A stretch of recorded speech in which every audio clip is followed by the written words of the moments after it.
اللہ اکبر ولا حول ولا قوة الا باللہ العلی العظیم اللہم صلی علی سیدنا محمد وعلی آل سیدنا محمد واصحاب سیدنا محمد وبارک وسلم علیہم۔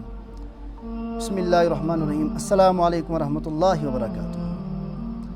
محترم سامعین کرام، گزشتہ سبق ہم نے کل پڑھا تھا حج کا موسم اور مشرکین کی سازشیں۔ بہرحال اس سبق میں ہم نے یہ پڑھا تھا کہ مشرکین پہ در پہ سازشیں کرتے جا رہے تھے مسلمانوں کے خلاف، نبی اکرم صلی اللہ علیہ وسلم کے خلاف، اور اللہ رب العزت بھی تدابیر کر رہے تھے مشرکین کے خلاف، اور مسلمانوں کی حمایت میں قرآن مقدس بھی اتار رہے تھے۔ بہرحال انہوں نے ایک مشورہ کیا تھا، ایک میٹنگ بلائی تھی۔ یہ مشورہ بھی ہم نے کل پڑھا تھا کہ اس میٹنگ میں کیا کیا انہوں نے گفتگو کی تھی آپس میں، کہ جو حج کا موسم آ رہا ہے، اس موسم میں، اس حج کے ایام میں کس طریقے سے ہم عوام کو، جو عوام باہر سے اطراف سے مکہ المکرمہ میں حج کرنے کے لیے آتے ہیں، ان کو مسلمانوں سے دور کیسے رکھا جائے اور محمد عربی صلی اللہ علیہ وسلم سے دور کیسے رکھا جائے، یہ مشورہ کیا۔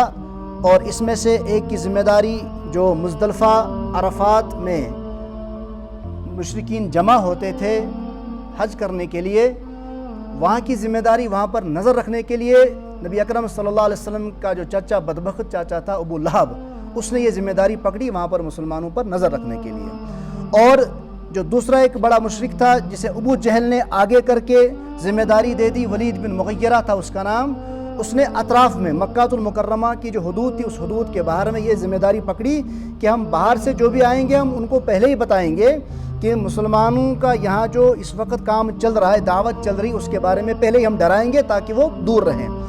بہرحال آج کا جو سبق ہے یہ ہم نے کل پڑھا تھا، جو مشرک حج کا موسم اور مشرکین کی سازشیں۔ آج کا جو سبق ہے مشرکین کی ناکامی اور طفیل ابن عمر دوسی کا قبول اسلام۔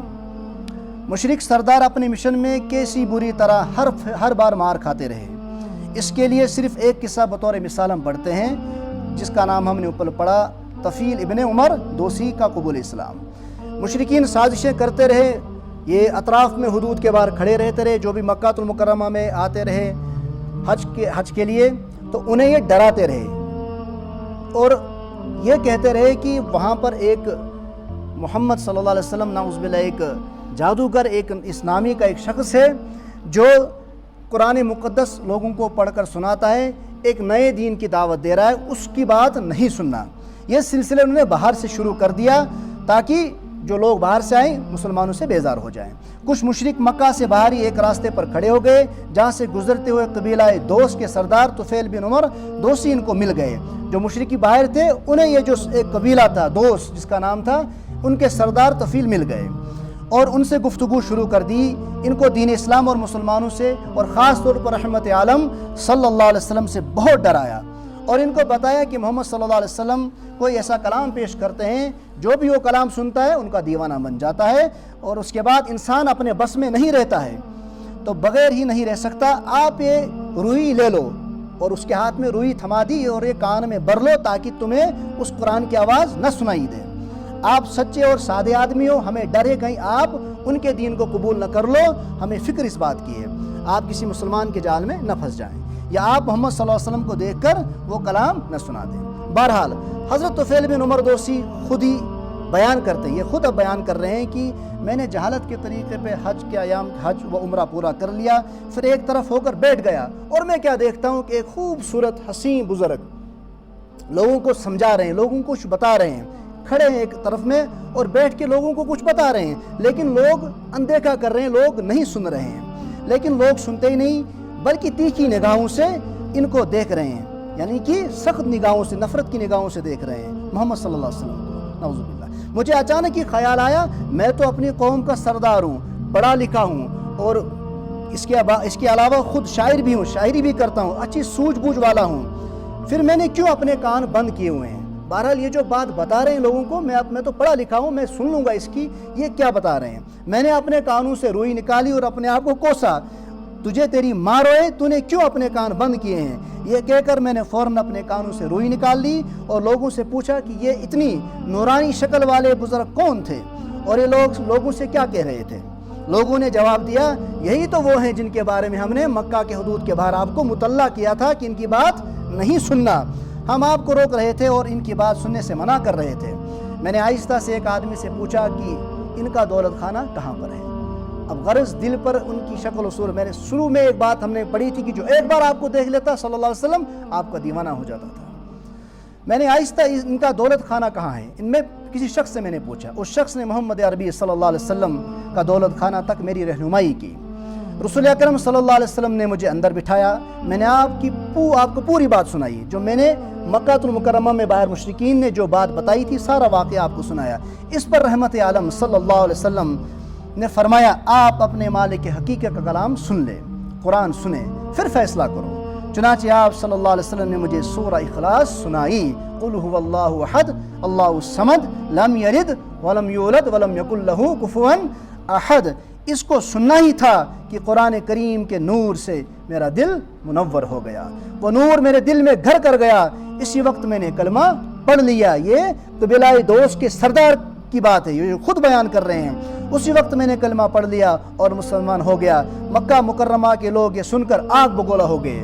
اب انہوں نے یہ سوچ لیا تھا کہ جو ایک قبیلہ کا سردار ہے، سب سے پہلے اسی کو ہم سمجھا لیں گے تاکہ اس سے پورا قبیلہ بچ گیا، لیکن ہونا کیا تھا، وہاں تو الٹ ہو گیا۔ اب قبیلہ تو بچنے کی بات دور تھی، اب تو قبیلہ کا سرداری مشرف اسلام ہو گیا اور محمد عربی صلی اللہ علیہ وسلم کا غلام بن گیا۔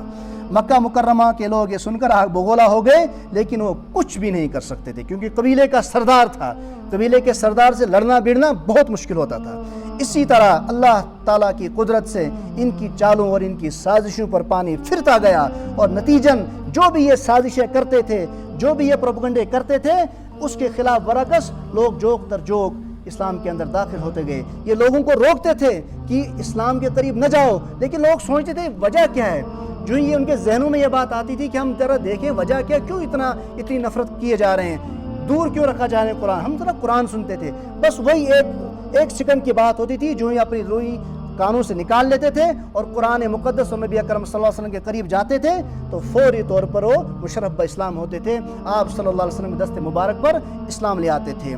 بہرحال انہی کے خلاف نکلتا تھا۔ اسی کو اللہ تعالیٰ نے فرمایا انہم یکیدون کیدا، ترجمہ یہ لوگ تو طرح طرح کی چالیں بنا رہے ہیں، قرآن مقدس کے خلاف، آپ صلی اللہ علیہ وسلم کے خلاف، اللہ کی توحید کے خلاف طرح طرح کی چالیں بنا رہے ہیں۔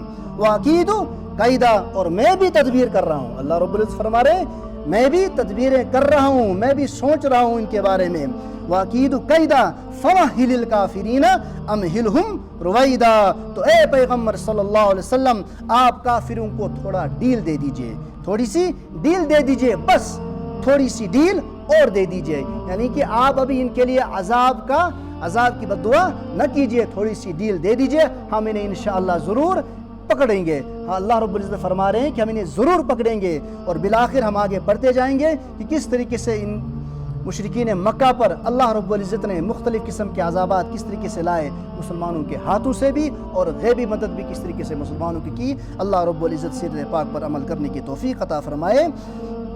اور انشاءاللہ کل کا جو سبق ہوگا عتبہ کی ثالثی اور رنگ رنگ کی دنیاوی ترغیبیں۔ وصلی اللہ تعالی علی خیر خلقی محمد وعلی آلہ وصحبہ اجمعین۔